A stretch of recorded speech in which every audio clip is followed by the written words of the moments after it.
In a world that demands excellence and celebrates the impact of transformative leadership, we honor a visionary who has dedicated his life to uplifting others.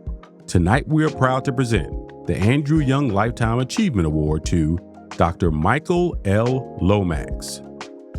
Since 2004, Dr. Lomax has steered the United Negro College Fund, the nation's largest private provider of scholarships empowering over 110,000 African American students to achieve their dreams of higher education.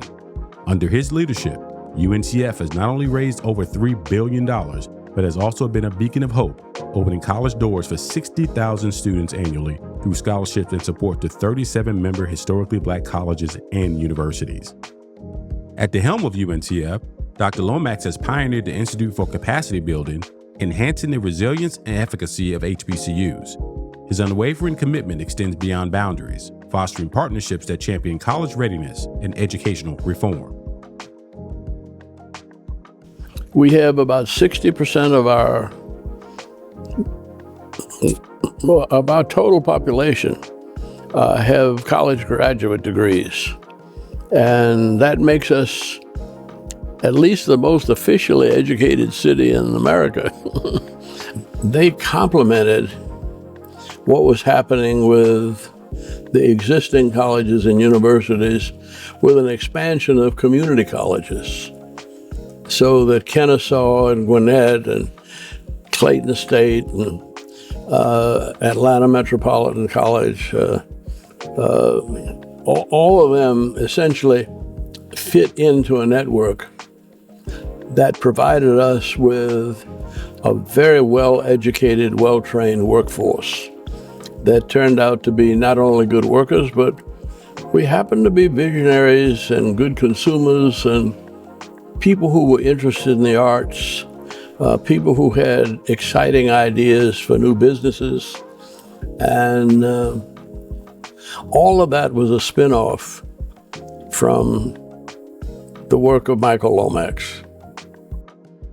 Tonight, we honor our 2024 recipient of the Andrew Young Lifetime Achievement Award, Dr. Michael L. Lomax, whose life's work continued to inspire and transform communities across the nation and beyond.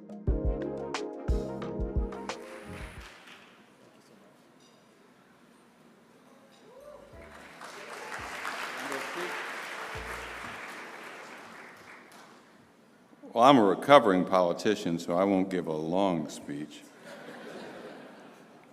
First of all, I want to thank you, Mr. Chairman, for presenting this award, and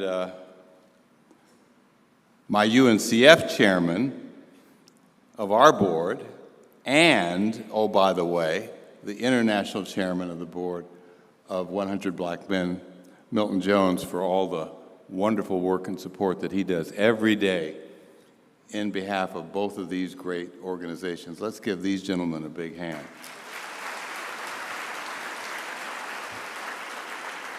You know, 80 years ago, a group of Black college presidents accepted the challenge of Frederick Douglass Patterson, who was then the third president of Tuskegee Institute, now Tuskegee University. We got any Tuskegee people here? Let's hear it. To come together and create an organization that would help support historically Black colleges. They enlisted the support of John D. Rockefeller Jr. to lead the first campaign, and they raised in 1944, at the end of World War II, $750,000, the equivalent of $10 million today. In the 80 years since then, UNCF has raised over $6 billion and helped over 600,000 students earn college degrees. You know, when Dr. Patterson and Mary McLeod Bethune and Benjamin Mays and a host of other Black college presidents came together, they really thought the only way they could raise that kind of support for Black colleges was to enlist the aid of America's premier corporations. And they were right. But in recent years, UNCF has learned that our real secret sauce is not just corporate America, including Google. It's not just philanthropy, including the Lilly Endowment that gave us a $100 million gift earlier this year. We've learned that the core of our support comes from the hundreds of thousands of people all across this country who attend our walks, respond to our direct mail, come to our mayor's mass balls, and write checks or influence their companies to make support palpable and real for the United Negro College Fund. Over the last 4 years, UNCF has raised over $1 billion in an era when we thought we might maybe go out of business because of COVID. But people like all of you here this evening have stepped up and given us even greater support than we'd had in years before.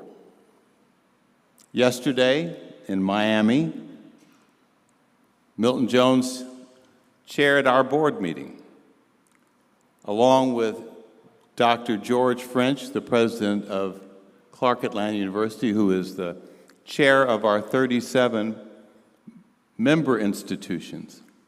And we welcomed to Miami a new partner, a partner we've been working with for the last decade, who has demonstrated that we can achieve at the same level as John D. Rockefeller. We had Robert Smith with us. You can give Robert Smith a better hand than that here in Atlanta. Of Vista Equity Partners, the individual who in 2019 answered the prayers, and I mean the prayers, of a graduating class at Morehouse College, and wrote a $39 million check to cover the cost of all of their loans. We are demonstrating today that whether we're in a white tuxedo or flying in your own private jet, we haven't forgotten where we come from. We know what we have to do to lift up our communities. So I'm deeply honored to join with the distinguished recipients of awards this evening, awards named after individuals who have made not just contributions to Atlanta, but contributions to the nation and to the world. When we met with Robert yesterday, he said, you know, what we've got to learn as a community is that what we do individually can make a big difference, but what we do in partnership with others will make an even more powerful difference. He talked about the ability of 1 and 1 to equal more than 2, equal 11. And so we talked about some big plans. We're not ready to reveal them here this evening, Mr. Mayor, for work that we'll be doing together, going forward, all across this country, at our historically black colleges and universities, and at the center of those colleges and universities, Atlanta, Georgia, to ensure that the young people that you reach through the 100 with Project Success that when they're able to see themselves and they desire to be someone different, there's going to be a stronger, a more powerful United Negro College Fund there to support them. We could not do that work without networks of supporters like the 100 all across this country. And although we're making a really great difference, we know that in 2024, the year of the woman, we will even make a bigger difference as we stand up as a community and bring this nation where it needs to be. Thank you all, and God bless you.